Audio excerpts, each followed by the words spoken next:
You're watching the Autos 360 Network.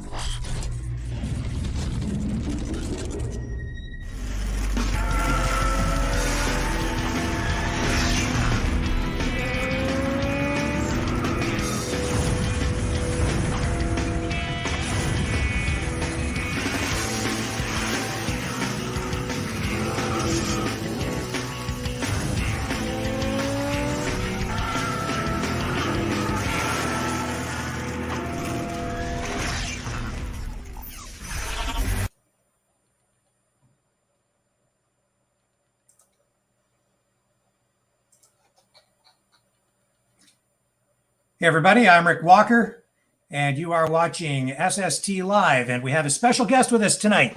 Jay Simpson joins us. Jay is probably Canada's biggest Christine fan, at least the biggest Christine fan I know, and he's got the biggest Christine toy of all. He has a Christine tribute car. How are you tonight, Jay? I'm doing great, Rick. How are you?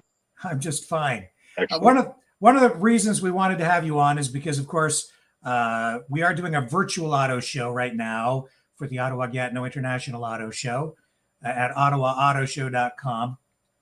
And we've been trying to get you up to Ottawa with Christine to the auto show. Yeah, buddy. I know it's 2 long years, man, you know?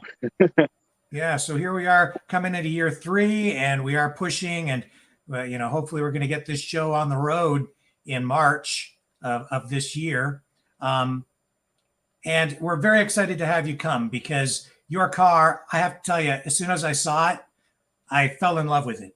I'm a Mopar guy and a Christine movie fan myself, not as big as you. But when I saw that car, I was just so impressed. Let's start off and just tell me a little bit about this car and how this all started for you. Well, the car was originally a 1957 Belvedere, and everybody knows Christine was in the movie a 58 Fury.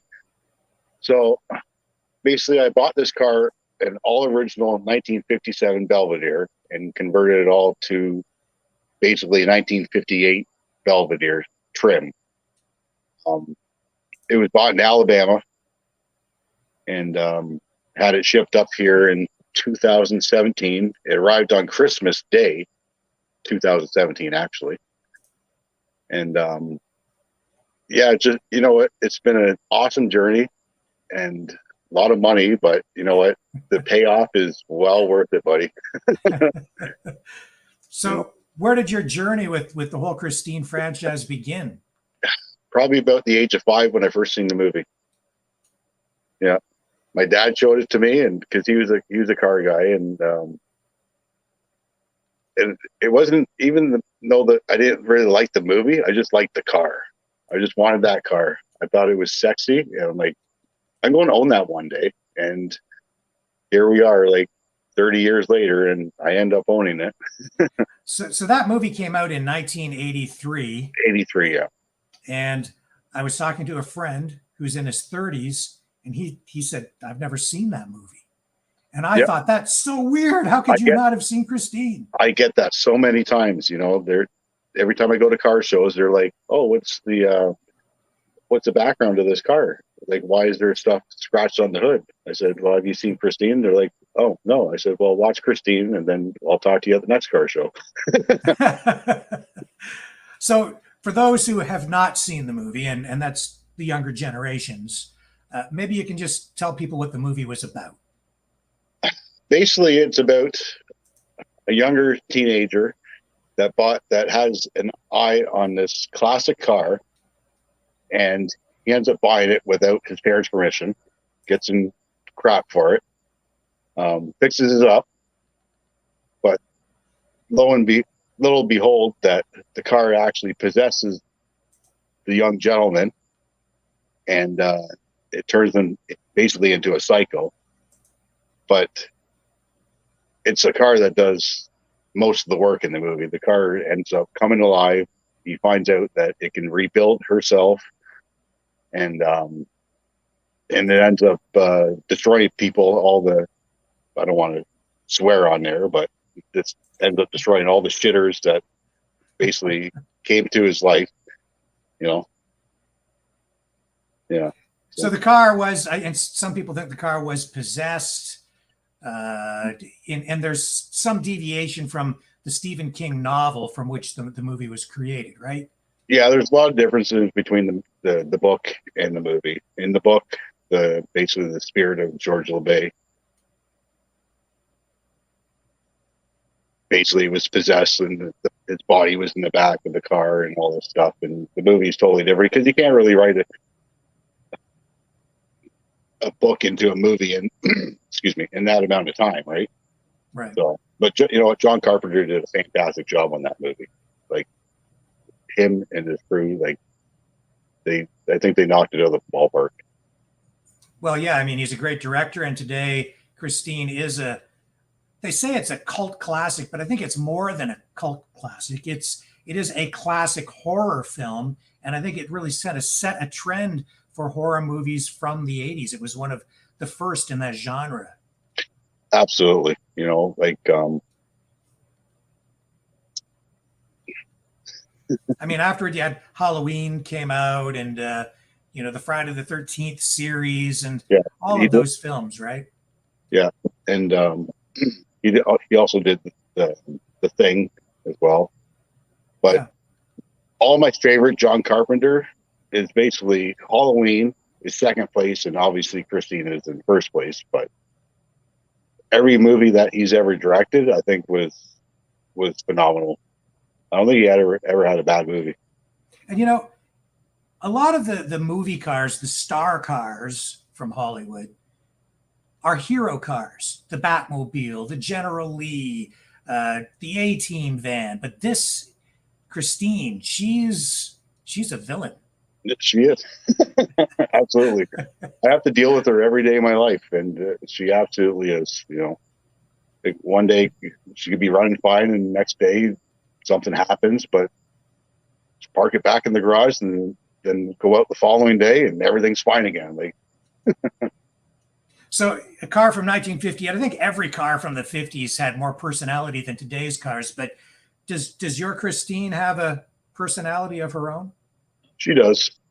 She definitely has her own personality. I think even my other car, the green 58 Plymouth I have, I think all these cars have their own personality, that being a 58 Plymouth, a 55 Chevy, a 62 Pontiac. They all got their minds of their own, you know. You know what? It's part of the process. It's part of the whole, like, fun to own these cars. That license plate on the front, CQB. Is there a significance to that? There's a couple of different variations I've heard. I don't know the exact storyline to it, but a lot of people say that it stands for close quarters battle, which at the end of the movie you see them in the Darnell garage. They're all fighting each other and everything. Right. That's what I've heard anyway. And then 2 for 1, I figured 2 for 1 is you get a car, a girlfriend, and that's 2 for 1. You get both of them at the same time. So tell me about the restoration process. How did this unfold for you? Well, basically the body on the car is pretty much how I bought it. Like I said, it was all 57. So all the trim on the car had to be changed to 58. The tail lights, the grille assembly, the headlights, the fenders actually had to be cut out for the 58 headlights to be mounted into. I haven't done nothing with the interior yet. And originally had a 301 Poly engine in it, which I got rid of that and built up a 1978 360 police interceptor for it, which has dual 4 barrels and everything on it. And it's pushing around 430 horsepower and 480 foot-pounds of torque. Now, these cars, the ones used in the movie, it's supposed to be a Fury, a Plymouth Fury, right? But they really used Savoys, Belvederes, and Furies. Is that not right? They used Savoys, Belvederes. I think they used one Fury. at the end of the movie, because if you watch the movie closely, the side trim on the cars are like a diamond pattern, and on the original, the original Fury had gold side trim on it, but the at the end of the movie, when the car's getting crushed by the bulldozer, you can actually see the pattern on the side trim has been changed, but it's actually not been changed. It's actually original 1958 Belvedere aluminum trim. So I've heard there was one Fury used in it, but Furies never came red and white, but it's a movie, right? So Stephen King wanted to make it all like scary, so the Fury, well, why not, right? Yeah. When you went through the restoration process, it's my understanding that cars from those particular years, a lot of them are using metal from Japan, which was not very high quality. And there was a lot of rust issues. And I don't know if that's exactly the right story, but I mean, by the time you got to even the 70s and 80s, when they made this movie, and this movie was set, I think, in 1978, released in 83, there weren't very many of them left. No, I don't know about the the metal part of it, but these cars I know were notorious for rotting out, for undercoating issues. Basically, by 1960, they were pretty much done. Right. And to get a survivor car that lasts 30, 35 years, 40 years, it's, for these in particular, unbelievable. Now, I've seen at least one of the original movie cars, which was at the Volo Auto Museum. Yep. And your car, I mean, looks just like it to me. That's funny. My friend Martin Sanchez in California actually owns one of the movie cars that he's built out of whatever remaining parts there was left over from the movie. A very good friend of mine, Joe Caldwell, owns, I think, is like the most beautiful Christine ever that's in the world, and he's made that out of 16 cars from the movie parts. The car is 60% Christine parts, and the rest is just basically the shell that he's bought. Well, those cars, I mean, everybody thinks of the 57 Chevy, right? The 55, 56, 57 tri-Chevys. But those Mopar products, those Plymouths, the chrome, the lines, they are beautiful. They really, truly are. Yeah.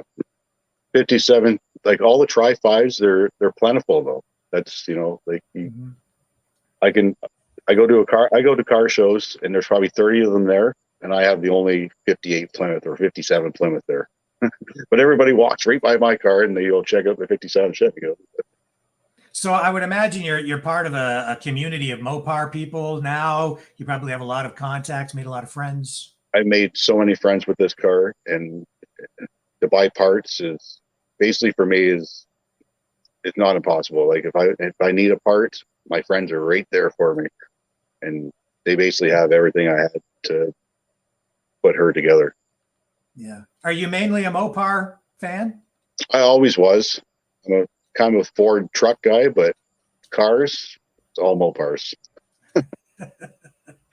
So well, I have 3 of these now, so it's, and it just keeps adding up. Yeah, I have noticed on Facebook that I think you just went for a ride in another one. You call her Ivy, is that right? Yeah, that's a 58 Plymouth Savoy 4-door that I bought from my friend John Fowley in California. And it sat in a junkyard since 1972, and I got that thing back on the road in 2.5 months. Yeah. That's an achievement. Yeah. You do a lot of your own work? The Ivy, I did everything on myself. Yeah. I had help putting the engine and transmission in, but basically everything else was all me. Now, has Christine been painted? It looks like it. At one point, but I was told it was painted like 30 years ago, but there's no record. Like I can't prove that or not, but it definitely has been painted. Right. Probably a couple times. Yeah. And I see that, I mean, you have a garage there. You're obviously working on her quite That's a bit. actually at my buddy Chuck's place when he helped put the headlight assemblies in. Yep. I see. Okay. And do you have much space of your own to do work like that? Oh, well, right now sitting in the garage and Christine behind me, and basically all the work that I've done to her has been in this garage. Now I noticed. I think you changed that front bumper, didn't you? Because I noticed some differences in a few of the pictures. Has that front bumper been changed? The bumper has not been changed. The wings on the corners have been changed, though. Right. So why did you do that? Is that to make it more accurate to the film? Yeah, because when I bought it, the car didn't have bumper wings on it. So that's like a Christine must. She has to have bumper wings. Right, right. But those ones there that are in those pictures are just a spare set that I had that I painted. But actually, since then, I've had full restored chrome ones put on it. Well, those cars from the 50s were known for their wings. Yep. Fins, right? Yeah, the fins, yep. Yeah. And I mean, those aren't over the top. Like they're not like garish. I think that they're actually quite beautiful on that car. They just suit it. Yeah. When you're looking in the back mirror at those, it's pretty cool. You think you're like driving a jet. Yeah, well, that's what it was all about back then, right? It was like the dawn of the jet era and atomic power. Yep. So, have you met any of the cast members? I haven't met any of them yet. I'm friends with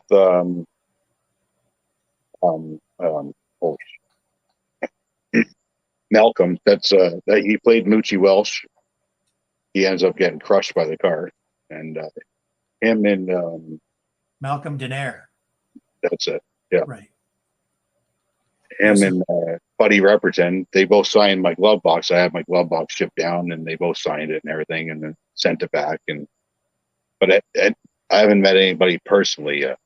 But that's still in the works. Right.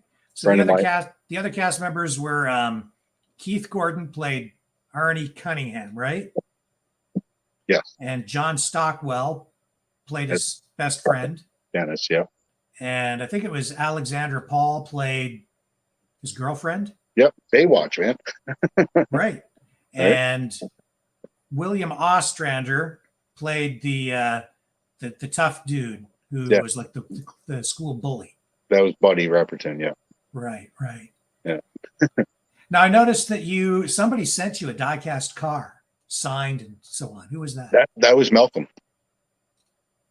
That was Malcolm's personal die-cast car that he actually displayed in his house, and he'd rather see it go to somebody that will appreciate it a little bit more than himself, which I don't understand. But anyways, so I got in touch with my friend Joe, and which is like almost best friends with Malcolm, and he set the whole thing up, and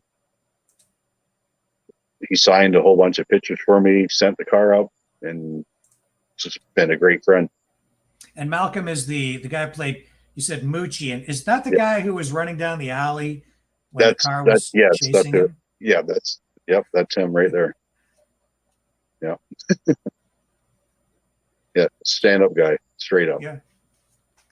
Well, it was a great movie. I still, for me, everything about that movie just resonates. And it was sort of a pre-computer generated image special effects kind of film too. A lot of what they did was, it was done in film, right? So that because the car was able to heal itself, regenerate after it was smashed up. Yeah. And what they did is they used hydraulics to crush the car in and then ran the film backwards, right? Yeah, they just reversed it all. Yeah. Yeah, it's see, nowadays they can just CDI all that stuff or whatever, When you watch the film and you see them smashing up those cars, you must cringe. Yeah, a little bit, because back then they're a little more plentiful than they are now, but nowadays, they're talking about remaking or doing a sequel or something in the works of Christine. So I don't know how they're going to pull that off, but Yeah. Hopefully they're not using real cars. So you say that you're more of a car fan and a fan of the car than a fan of the movie. Yeah, I'm more a fan of the car. You know, it's hit and miss. I like both, you know. But the car is basically the star for me. Well, they really are stars, in and of themselves, right? Any of these movie Hollywood star cars, they kind of steal the show. They do. Yeah. Like I'd love to go to a show with a whole bunch of other movie cars and just watch people like, oh, I remember that movie. I remember this movie. Like I haven't seen them in years and years, but and it just brings back memories for these people, and that's exciting for me. You know, it totally is. Yeah. So what kind of reactions do you get from people when they see the car? I mean, if they know the movie, they must want to sit in it and have their pictures taken with it. There's so many people that have sat in my car and got pictures of it, and I'm sure it's all over social media on their pages and everything. It's usually every show there's probably about 30 people that actually want pictures of it, and they're like, oh, and they ask you, oh, is it okay if I take a picture in front of your car? I said, yeah, that's what it's here for, man. You know, it's a fun car. Have fun with it, you know.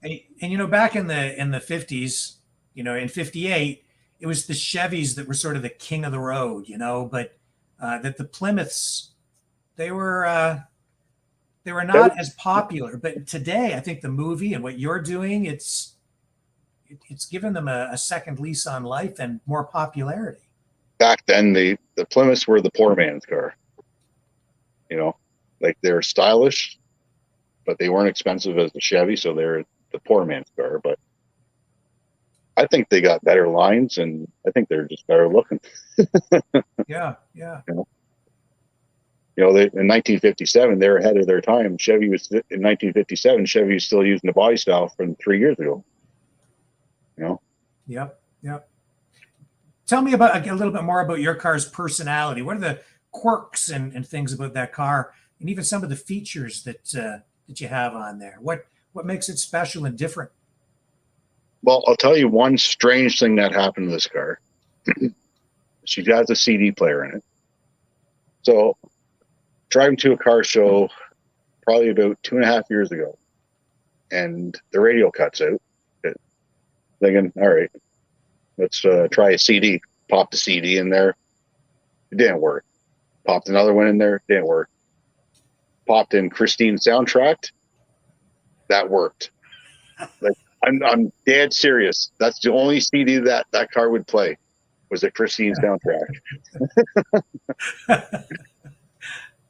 I do have witnesses for that too. So, and they were getting goosebumps. They're like, "You're kidding me, right? It's right there in front of you. Watch." And the style is beautiful. Like, tell me about the interior and all the chrome and how the car is kind of decked out. What's it The got? interior is all original, 1957 Belvedere original interior. It's got the James Rawa custom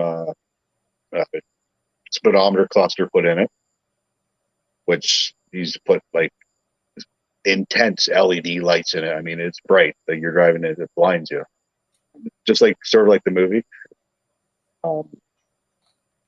Other than that, there's not too much special going on in the interior. I painted the dash because the dashboard originally was black. The steering wheel was black with an ivy handles on it, which I painted the top white and the ivy handles red. But other than that, I've actually changed the mirror from the 57. The 57 dash mirror is mounted more towards the front of the windshield, which now the 58 is mounted more onto the dashboard itself by the cluster. Right.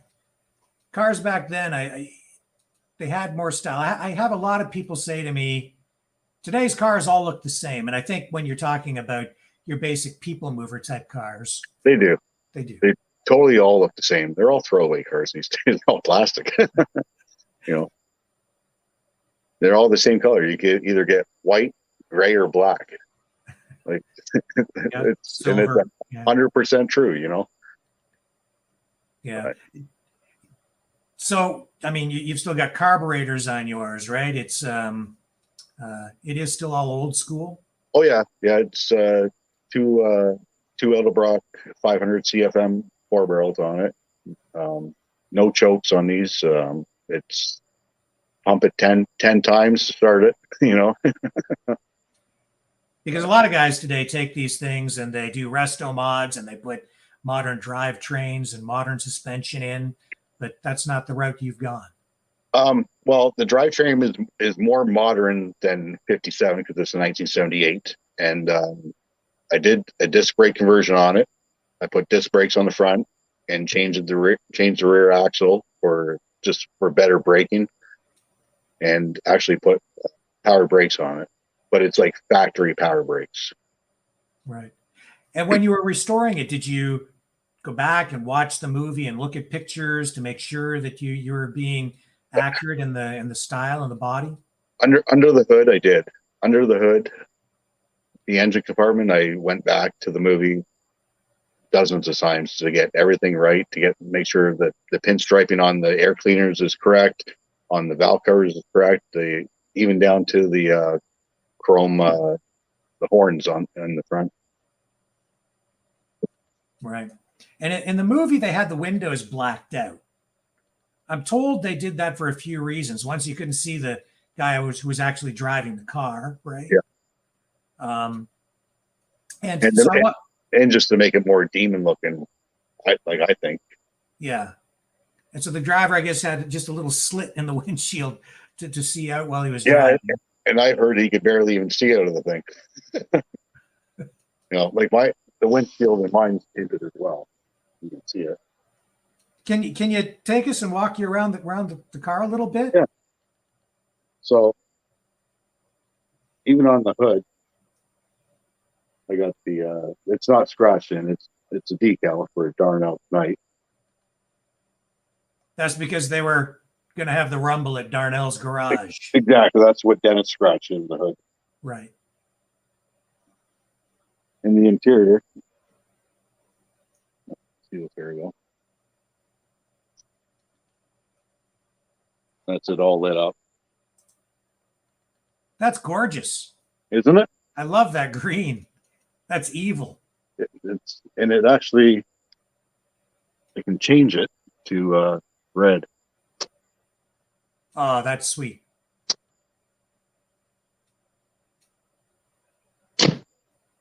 Under the hood.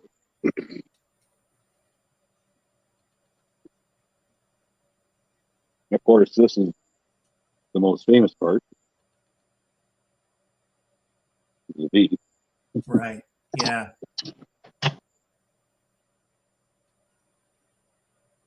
So that's her. Oh, that's beautiful. That's great work. Even like the littlest details, even down to the Quaker State sticker on the brake booster. Very clean. That's great. And the great thing about your Christine is you actually do drive her and enjoy her. It's a driver. This year I put 4,200 miles on it. Wow, that's a lot. So it's no trailer queen. No, definitely not. Not this car. I didn't buy this car to just let it sit in the garage and take it out to car shows. I drive it. Yeah. And well, we're going back about 2 years ago now, and I know you had been doing a lot of work and you were eager to kind of get it out there to show it off. Have you had much opportunity to do that over the last couple of years? Because we didn't get you to the auto show in Ottawa. No, basically 2020 was a write-off. Like for shows anyway. I got a lot of miles put on her. You know, I cruised around everywhere. This year I went to a few shows. I think probably 2 or 3. Wasn't too many. Brought this car and my other car.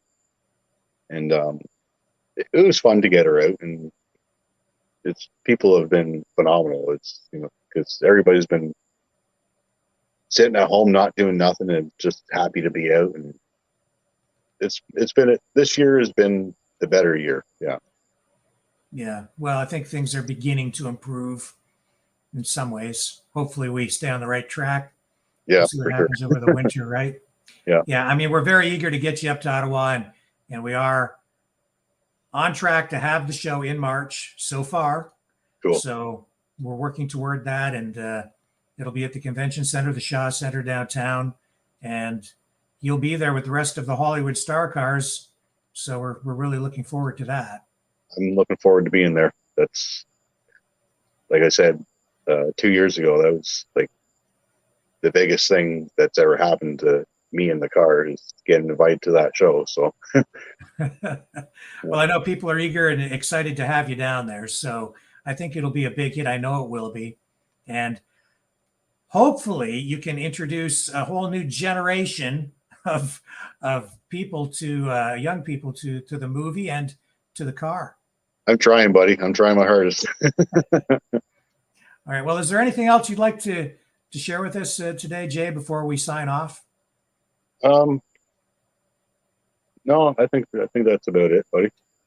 Okay. Well, I really appreciate you sharing the car with us, sharing your time, and really looking forward to having you in Ottawa at the next Ottawa Gatineau International Auto Show.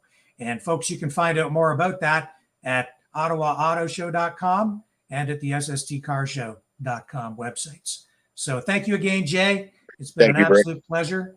And we will see you at the auto show. And until then, if you can't get to the auto show, we'll bring the car show to you online at sstcarshow.com. Thanks for watching, everybody. Ciao for now. Ciao.